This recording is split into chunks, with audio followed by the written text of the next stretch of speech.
My husband and his college friends thought it would be hilarious to drive off and leave me alone in a small town in the south of France after we fought. Let's see how the princess finds her way back. He laughed, and then the taillights of our rental car disappeared around the corner of a cobblestone street. He didn't come back. 5 months later, he tracked me down in a village in Portugal. I had already built something he couldn't touch. Before we begin, I want to take a moment to thank each of you who keeps coming back to this channel. If you're drawn to stories about women who rediscover themselves after being blindsided by someone they trusted, please consider subscribing. It's free, and it helps bring more of these stories to life. Now, let me tell you how one cruel afternoon in France became the first day of the rest of my life. My husband's name was Declan. We met in our late 20s at a mutual friend's wedding, fell into each other the way people do when they're both impressive and a little lonely, and got married at 31 in a vineyard in Napa that his mother mostly planned. I was a textile designer when we married. Good at it, too. My work had been featured in 2 regional shelter magazines, and I had a small but loyal client base doing custom home interiors. Declan was a corporate attorney. He didn't tell me to quit, he just made it complicated to keep going. Meetings that ran late, dinner parties I had to host alone, travel schedules that changed without notice. We don't need the money, he'd say, and he wasn't wrong, technically. But I needed something that was mine. By year 4 of our marriage, I had no clients left. I told myself it was temporary. I told myself a lot of things. The trip to France was supposed to be a reset. Declan's friend group, 4 men he'd known since law school, did an annual trip every summer, usually a long golf weekend somewhere in the southeast. That year, wives and partners were invited for the first leg, a week in Provence. I was reluctant. I didn't know any of the other women well, and Declan had a habit of becoming a different version of himself around these friends. Louder, more dismissive, quick to turn everything into a performance. The first 3 days were fine. Lavender fields. Good wine. Long dinners that stretched into evenings I almost enjoyed. Then on the 4th day, over lunch at an outdoor cafe in a village I couldn't spell, Declan had too much rosé. His friend Owen ordered another bottle when I suggested we head back to rest before dinner. "She's always managing you, man," Owen said, laughing in that way that sounds like a joke but isn't. When I stood up to leave, Declan followed me outside. The argument that came next had been building for years, I think. Things were said that couldn't be unsaid. And then, in front of a table of French retirees playing pétanque across the square, he said, "Your wallet's in your purse, right? You'll figure it out." He turned and walked back into the cafe. I heard laughter through the open window. 2 minutes later, Owen's SUV pulled out from the side street and drove past me without slowing down. Declan was in the passenger seat. He didn't look at me. I stood on that sidewalk for a long time, long enough for the pétanqueurs to stop their game and look over with concern, long enough for the afternoon to tilt into something that felt permanent. I called Declan 17 times. Every call went straight to voicemail. I texted. I tried Owen. I tried the other 2 men. Nothing. My credit card was in my name on a joint account he had full visibility into.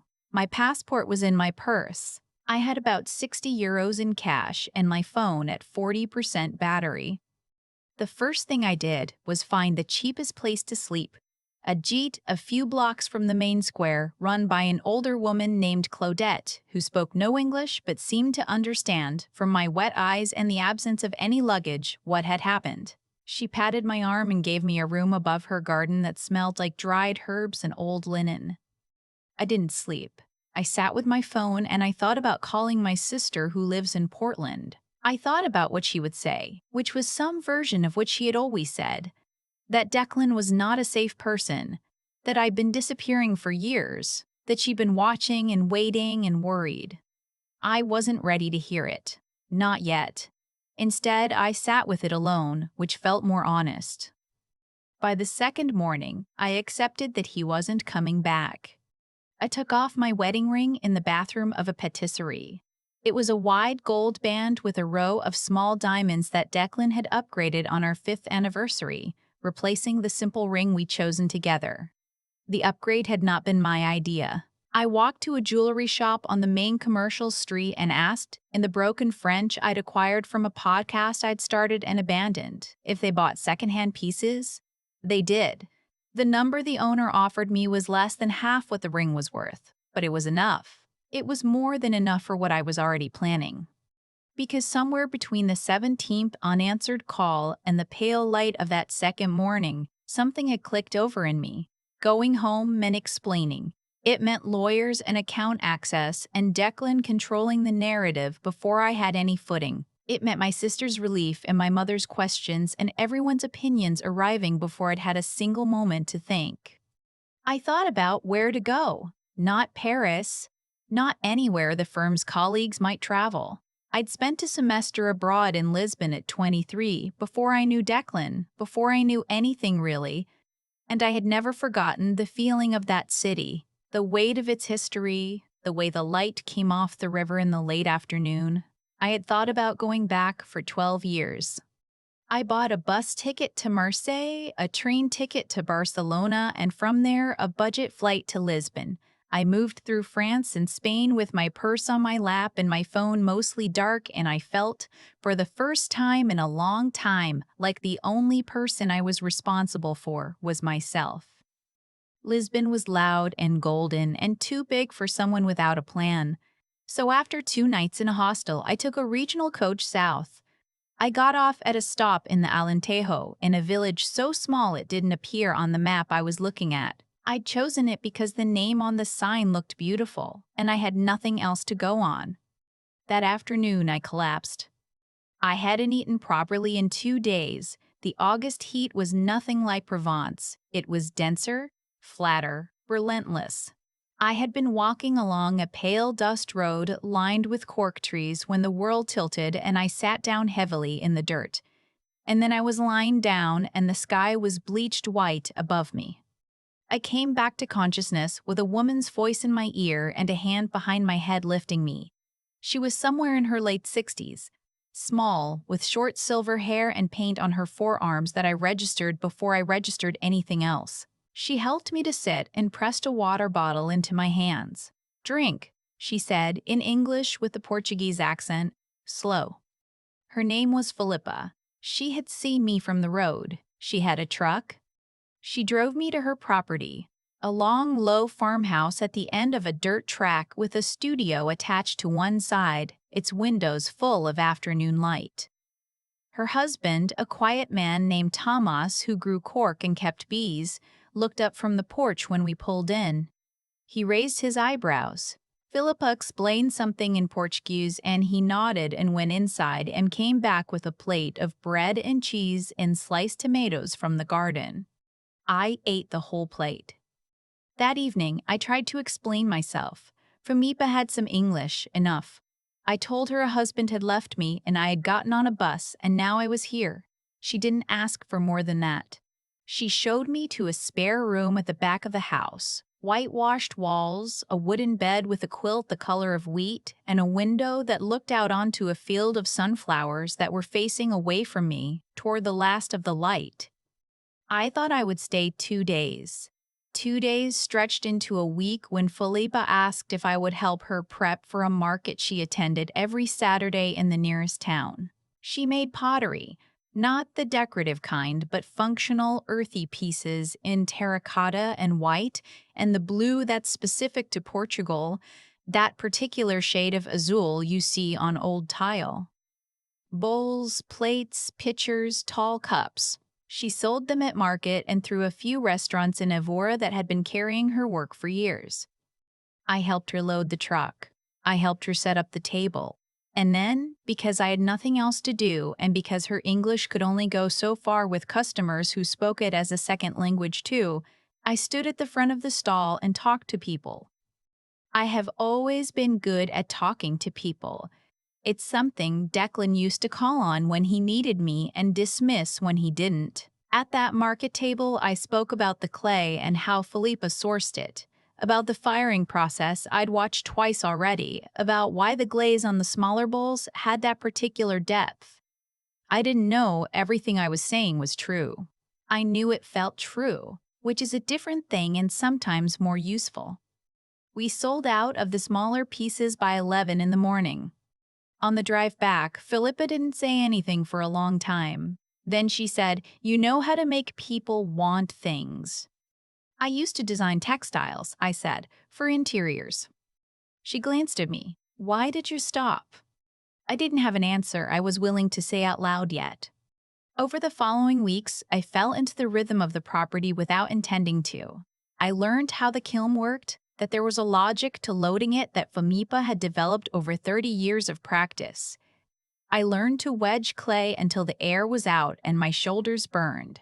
My first attempts at the wheel were disasters, uneven, collapsing, and Philippa watched them fail without pity, which I found more respectful than encouragement. "Again," she'd say, and I'd center the clay and try again. Tomas taught me about the cork. Every 9 years, the trees are harvested, the bark stripped in long curved pieces with a specific curved blade, and the tree heals itself. We walked the grove one morning, and he showed me the trees at different stages: dark red where the bark had recently been taken, pale gray where it was regrowing, almost beige at full maturity. He didn't have much English. We communicated through his hands and my slowly expanding vocabulary and a lot of patient repetition on both sides. In the evenings, the three of us sat outside after dinner. Philippa knitted. Thomas read a newspaper from 2 days ago, which he seemed to prefer to current ones. I began sketching again for the first time in years, not textile patterns, but the shapes I was seeing, the curve of an unfinished bowl, the geometry of the cork grove at dusk, the way the tile on the village church exterior broke light into something soft and specific. The knot in my chest, the one that had been there so long I'd stopped noticing it, began to loosen. 4 weeks in, my sister texted, just, "Are you okay? You don't have to call, just let me know you're alive." I texted back, "I'm alive. I'm okay. I'll explain when I can." She sent a single heart emoji and didn't push. That was the most generous thing she could have done. I had not turned on my email. I was not ready. I knew that Declan would have controlled the story by now, some version in which I had gone through something and had taken time and would be back when I was ready.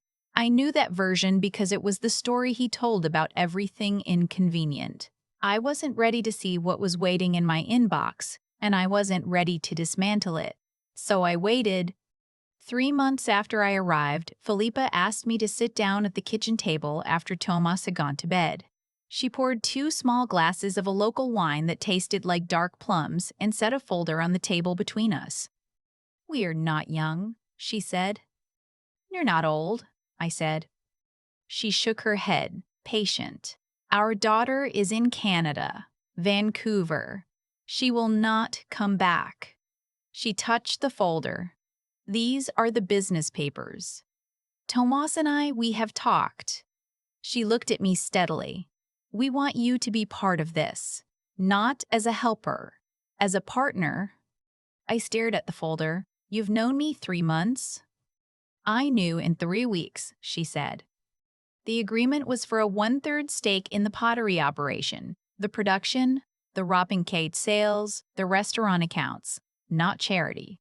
Earned. In exchange for the months of labor I'd already given and for the ones ahead and for whatever shape the business took as Philippa and Tomas moved towards stepping back. Their attorney, a straightforward woman in Evora named Dr. Costa, had drawn it up. The figures were modest and real, and mine. I read it 3 times, I signed it. That night I finally opened my email. There were hundreds of messages.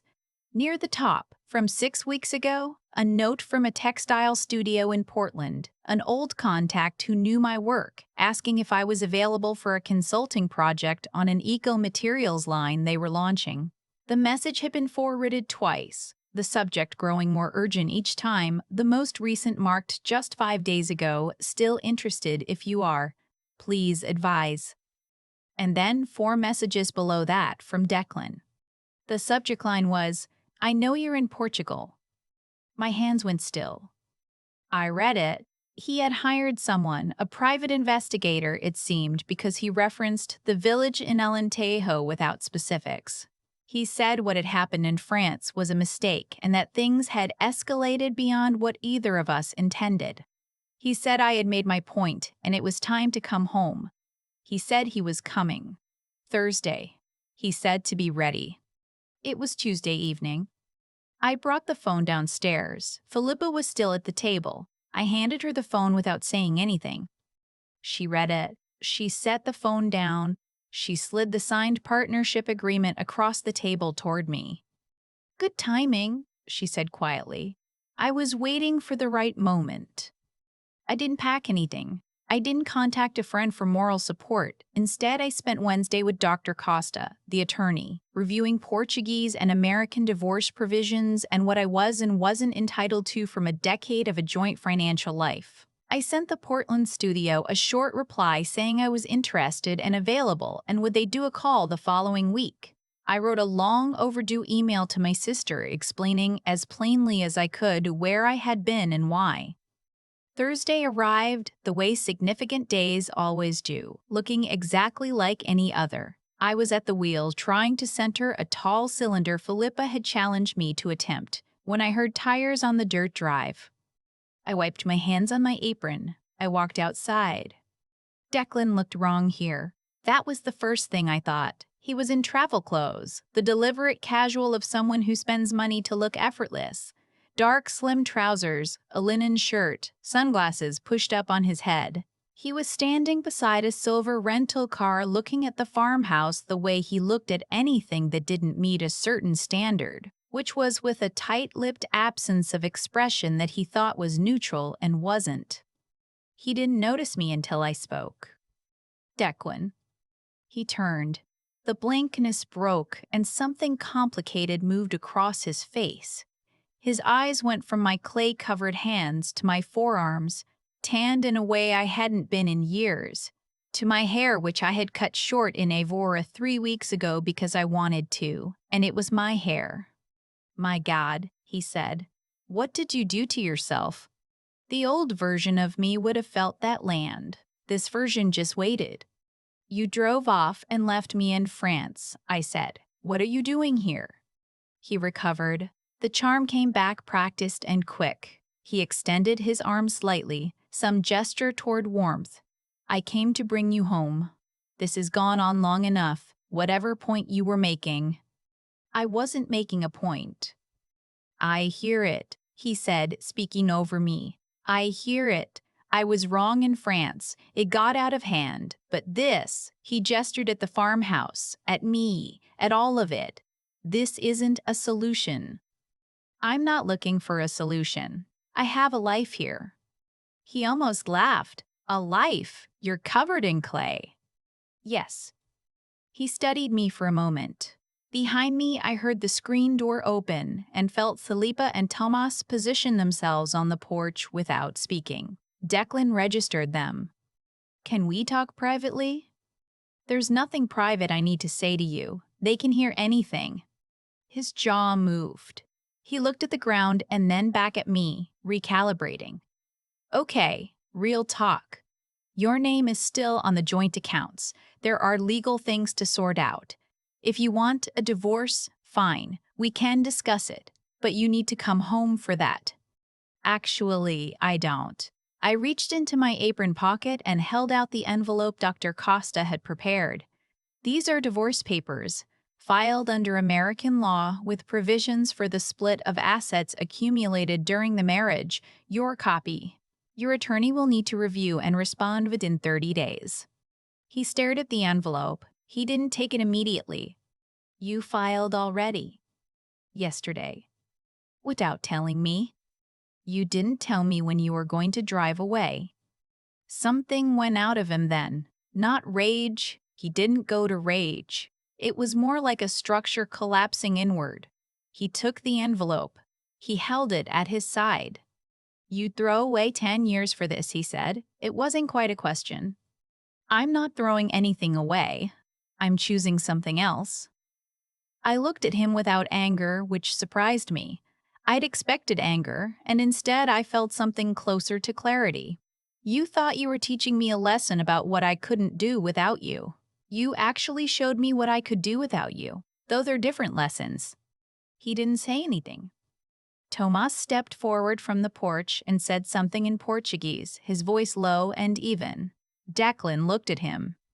He said the road back to Evora is rough in the dark. I told him, you should leave while there's still light. Declan looked between us. He looked at me one more time, really looked, I think, trying to find the version of me he'd come to collect. She wasn't there. He got in the car. Philippa's hand found mine as the sound of the engine faded down the long dirt road. Tomas went inside, the way quiet people do when the moment is over and there's nothing useful left to add. The evening light on the court grove was the particular amber it gets in August, low and long-shadowed, and the sunflowers in the field behind the house had turned to face it. I had a wheel to get back to, a cylinder that wasn't going to center itself. A call to schedule with a studio in Portland that wanted someone who understood materials and beauty and the way objects live in a home. A business with my name on its documents, in a country I was learning, in a language that was starting, slowly and imperfectly and wonderfully, to sound like something I could make my own. He had driven away from me once, laughing. He had come back to find the wrong woman entirely, which was the most honest thing I can say about who I had become. I think about the woman I was on that cobblestone sidewalk in Provence, standing there while a rental car turned the corner and disappeared, with 60 euros in my purse and 17 unanswered calls on my phone.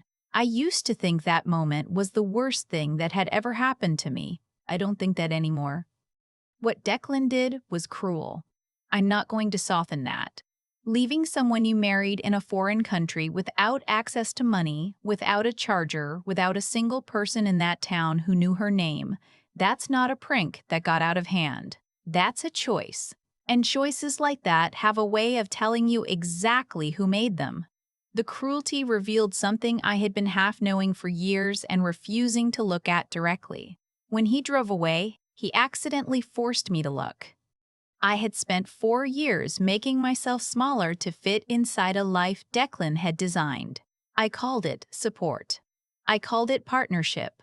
But there's a version of support that asks you to give up the thing that makes you yourself, and that version is not support at all. I stopped designing. I stopped taking calls from clients. I stopped filling my own time with my own work. And I told myself that was love. It wasn't. It was fear wearing love's coat. What I found in Portugal, in Filipa's studio at that market table in the cork grove with Tomas, was something I can only describe as the return of my own judgment.